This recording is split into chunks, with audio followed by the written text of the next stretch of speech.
가격이 2배가 됐는데 오히려 더 팔렸습니다. 관세 폭탄이 떨어졌는데도 미국 소비자가 먼저 줄을 섰습니다. 이건 말도 안 되는 일이었습니다. 20년을 유통업계에서 버틴 저로선 도무지 받아들일 수 없는 현실이 펼쳐지고 있었죠. 그 중심에 제가 그동안 과소평가했던 한 나라가 있었습니다. 한국이었습니다. 저는 미국 뉴저지에서 20년 넘게 유통업에 종사하고 있는 케빈 맥컬리라고 합니다. 이 업계에 발을 들인 건 대학 졸업 직후였습니다. 학창 시절부터 숫자에 강했고 시장 흐름을 읽는 감각이 있다는 이야기를 자주 들었습니다. 남들보다 한 발 앞서 소비자의 욕구를 예측하고 데이터를 바탕으로 제품을 고르는 능력은 제게 확실한 무기가 되어 주었죠. 저는 뷰티와 식품 분야를 주력으로 다루는 중견 유통업체의 수석 MD입니다. MD는 말 그대로 상품의 성패를 결정짓는 사람입니다. 어떤 제품을 들여올지, 어떤 국가의 어떤 브랜드를 취급할지, 어떻게 마케팅을 구성하고 진열할지를 판단하고 지시하는 직책이죠. 그래서 늘 수많은 브랜드의 제품들을 검토하고 가격, 유통 효율성, 수요 예측 등을 두고 수없이 회의하고 결정해왔습니다. 제가 처음 이 일을 시작했을 때만 해도 시장은 명확했습니다. 뷰티는 프랑스, 식품은 이탈리아, 기술은 독일이나 일본. 프리미엄이라는 타이틀은 언제나 유럽산 브랜드에 붙었고 아시아권 제품은 주로 저가형 라인업을 채우는 정도의 역할이었죠. 한국 제품에 대한 인식은 그보다도 더 낮았습니다. 겉으로 보기엔 깔끔하고 세련돼 보였지만 실제 성능은 떨어지고 신뢰성도 부족하다는 이미지가 있었기 때문입니다. 솔직히 말씀드리면 저는 오랫동안 메이드 인 코리아를 약간은 낮춰봤습니다. 가격 경쟁력 외에는 특별한 장점이 없고 미국 시장에서는 가격은 싸지만 품질은 의문인 제품으로 분류되는 경우가 많았습니다. 이건 비단 저뿐 아니라 미국 유통업계 전반의 시선이었습니다. 당시만 해도 한국이라는 브랜드가 주는 신뢰는 분명 제한적이었고 소비자 인식도 냉담했습니다. 그러던 중 트럼프 행정부가 한국산 제품에 대해 고율의 관세를 부과했을 때 저는 오히려 안도했습니다. 이제 확실히 정리할 수 있겠군. 한국 브랜드는 관세 상승으로 가격 경쟁력까지 떨어졌고 굳이 취급할 이유가 더 줄어들었죠. 그래서 저는 제 포트폴리오에서 한국산 브랜드를 하나둘 정리하기 시작했습니다. 그렇게 시간이 흘렀고 작년 가을 본사에서 한 통의 메일이 왔습니다. 다음 분기 K-걸쳐 박람회에 참여하라. 필수 참석 대상 아시아 소비재 담당 MD. 처음엔 고개를 갸우뚱했습니다. K-팝? 드라마? 한식? 그건 마케팅 부서나 문화 콘텐츠 담당 부서에서 다뤄야 할 주제지 왜 유통본부 MD가 박람회에 참가해야 하는 건지 이해되지 않았습니다. 저는 상사에게 조심스럽게 물었습니다. 지금 우리가 그쪽 트렌드까지 챙겨야 하나요? 상사는 조용히 웃으며 말했습니다. 지금은 우리가 찾아가는 시장이 아니라 그들이 우리를 찾아오는 시장이야. 그 말이 무슨 뜻인지 정확히는 알 수 없었지만 묘한 자신감이 느껴졌습니다. 그리고 저는 뉴욕에서 열리는 박람회에 참가하게 되었습니다. 박람회가 열린 날 아침 행사장 입구에 도착한 순간부터 저는 놀라움을 감출 수 없었습니다. 행사장 앞은 이른 시간임에도 이미 수백 명의 사람들이 길게 줄을 서 있었습니다. 입구에는 K-팝 가수들의 대형 현수막이 걸려 있었습니다. 내부에서는 샤이니의 태민, 마마무의 화사 같은 아티스트들의 공연 리허설이 한창이었습니다. 정말 이게 지금 유통 행사장이 맞는 건가? 처음엔 마치 콘서트장에 들어온 듯한 느낌이었습니다. 하지만 더 놀라운 건 그 관객들이 모두 잠재적 소비자라는 사실이었습니다. 10대 청소년부터 중장년층까지 백인, 히스패닉, 아시아계, 흑인 할 것 없이 다양한 인종과 세대의 사람들이 몰려들었고 그들 대부분이 각자의 방식으로 한국을 기다리고 있었습니다. 행사장 안쪽에는 소비재 기업들의 부스가 마련되어 있었는데 그 중에서도 뷰티 제품 부스는 문전성시였습니다. 특히 한 K뷰티 브랜드 부스에는 시연용 제품 하나를 써보기 위해 1시간 가까이 줄을 선 사람이 있을 정도였습니다. 저는 눈을 의심했습니다. 이 정도로 반응이 뜨겁다고? 하지만 저는 여전히 회의적이었습니다. 그래, 지금은 신기하니까 저러는 거지. 결국 제품력으로 승부를 봐야 하는 건데. 제 안의 의심은 쉽게 가시지 않았습니다. 화장품이건 간식이건 결국은 실질적인 수요와 반복 구매가 핵심입니다. 단발성 열기야말로 유통에서 가장 위험한 신호이기도 하죠. 그날 저녁 함께 행사에 참여한 동료 마이클이 말을 걸어왔습니다. 너 K푸드 브랜드 부스 봤어? 샘플 제공하자마자 3시간 만에 계약 2건 따냈대. 저는 어깨를 으쓱이며 대답했습니다. 좋지 뭐. 하지만 그게 지속 가능할까? 마이클은 됐고 대신 제게 소주를 권했습니다. 한번 마셔봐. 의외로 괜찮아. 익숙하지 않은 작은 병, 따뜻한 온돌 느낌의 전통 좌식 식당, 손바닥만 한 점 부침개 위에 얹어진 김치.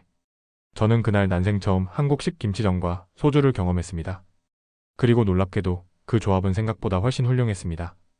겉은 바삭하고 속은 촉촉한 김치전의 식감, 그리고 입안을 따뜻하게 감싸는 소주의 은은한 향. 고작 음식 하나였지만 저는 그 안에서 한국이라는 나라의 감성을 느꼈습니다. 그날 이후 저는 무언가에 이끌리듯 다시 박람회장으로 향했습니다. 이번에는 단순한 관람이 아니라 한국 브랜드의 진짜 속을 보고 싶었기 때문입니다.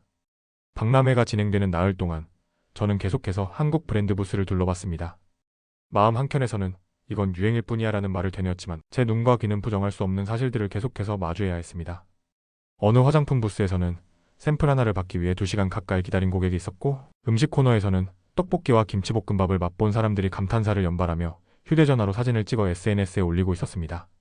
놀라운 건 그 반응이 단지 젊은 세대에 국한되지 않았다는 사실입니다. 중년의 백인 여성 한 분은 화장품을 고르며 저에게 말을 걸었습니다. 이 브랜드 드라마에서 봤어요. 그 여주인공이 사용하는 크림이라던데 혹시 직접 써보셨나요? 저는 어색하게 웃으며 아직은요라고 답했습니다. 그녀는 환하게 웃으며 말했습니다. 당신도 써보세요. 생각보다 훨씬 좋아요. 그리고 뭐랄까, 한국의 섬세함이 느껴져요. 그 말이 머릿속에서 자꾸 맴돌았습니다. 한국의 섬세함. 하지만 한편으로 제 안에서는 혼란과 거부감도 피어오르고 있었습니다. 내가 뭘 잘못 보고 있는 걸까? 아니면 진짜 시장이 바뀌고 있는 걸까? 20년 동안 누구보다 빠르게 시장을 읽는다는 자부심을 갖고 살아온 제게 지금의 현상은 너무도 이질적이었습니다. 한국이? 프랑스도 아닌데 독일도 아니고? 단지 제품이 아니라 문화로서 소비되는 국가? 그것은 제가 단 한 번도 진지하게 고려해 본 적 없는 관점이었습니다. 심지어 본사에서 함께 온 후배 중 한 명은 이런 말을 했습니다. 이제 한국은 제품이 아니라 경험이에요.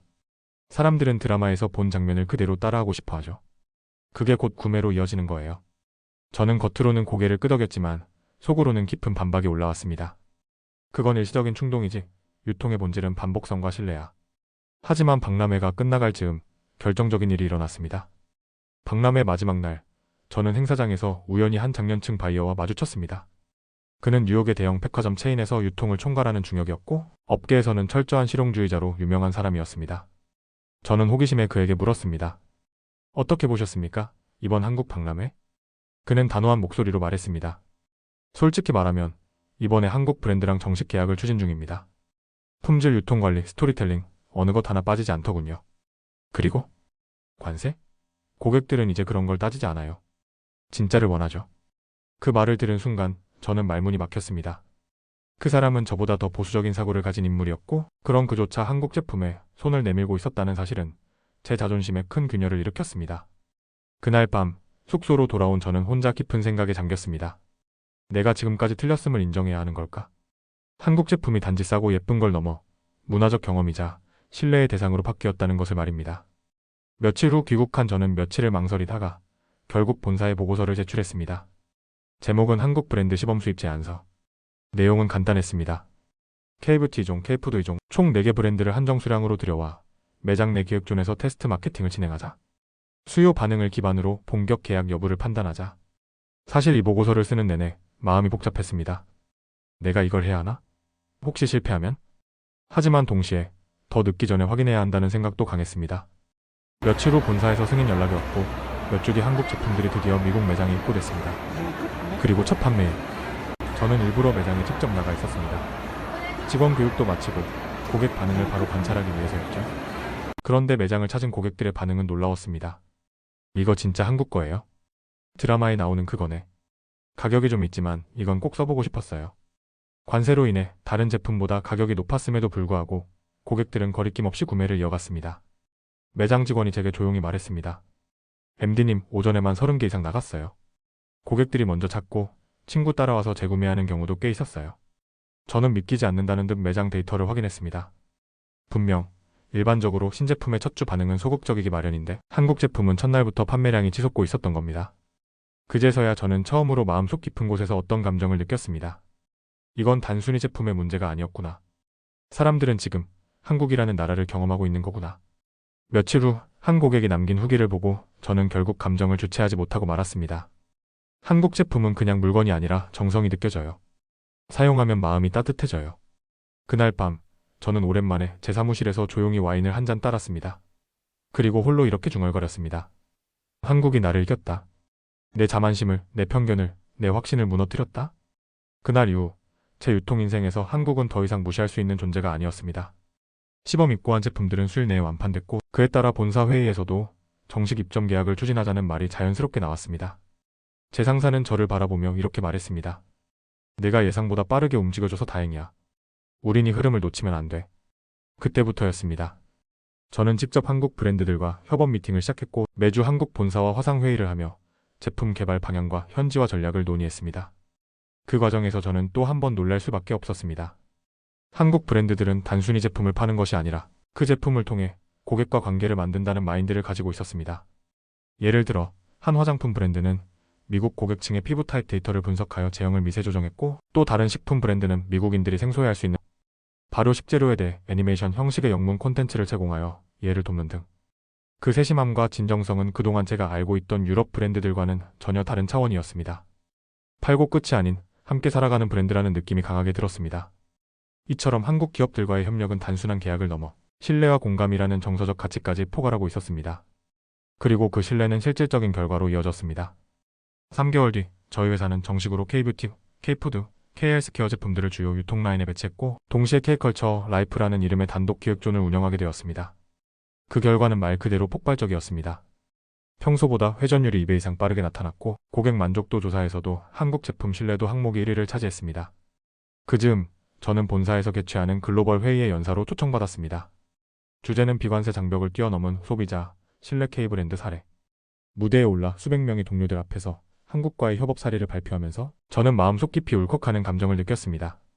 처음엔 단순한 유행이라 생각했습니다. 그 다음엔 문화라 생각했죠. 하지만 지금 저는 단언할 수 있습니다. 한국은 더 이상 소비재의 공급국이 아니라 신뢰의 아이콘이 되었다고? 발표가 끝난 후 한 프랑스인 동료가 저에게 다가와 이렇게 말했습니다. 케빈, 너는 한국을 이해했어? 우린 이제 그걸 따라잡아야 해. 그 말을 들은 순간 저는 왠지 모르게 자부심이 느껴졌습니다. 마치 내가 먼저 알아본 무언가를 세상이 이제야 따라오기 시작했다는 느낌이었죠. 그리고 그 무언가는 단순한 브랜드가 아닌 한 나라의 진심이었습니다. 이후에도 변화는 계속됐습니다. 한국 제품을 접한 고객들은 SNS를 통해 리뷰를 공유했고, 딸이 이 화장품을 꼭 써보고 싶다고 해서 사러 왔어요 라는 말은 이제 매장에서 흔하게 들리는 이야기가 됐습니다.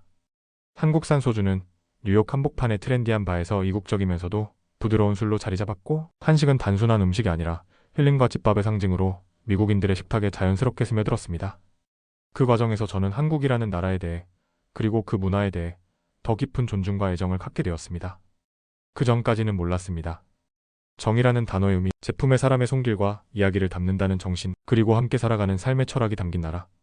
그 모든 것들이 한국이었고, 그것이 바로 사람들이 관세가 올라가도 가격이 더 높아도 기꺼이 그 제품을 선택하는 이유였던 것입니다.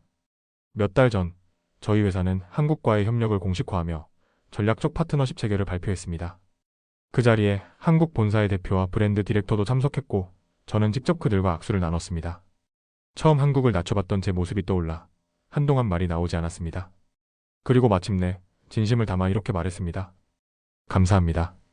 한국은 제 인생을 바꿨습니다. 그 말을 듣고 한국 대표는 정중히 고개를 숙이며 대답했습니다. 저희야말로 감사합니다. 저희를 진심으로 봐주셔서. 그날 밤 저는 조용히 혼자 사무실에 앉아 있었습니다. 불 꺼진 사무실 창밖으로는 뉴욕의 야경이 펼쳐져 있었고, 책상 위에는 K브랜드 로고가 박힌 수첩이 놓여 있었습니다. 그리고 그 옆에는 딸이 선물해준 작은 수공예 책갈피. 그 책갈피엔 이런 글귀가 적혀 있었습니다. 진심은 언젠가 전해진다. 그제야 저는 모든 걸 이해할 수 있었습니다. 한국이란 나라가 어떻게 세계를 사로잡았는지, 왜 그 제품들 앞에서 사람들이 고개를 숙이는지, 왜 문화와 제품이 하나가 되었는지.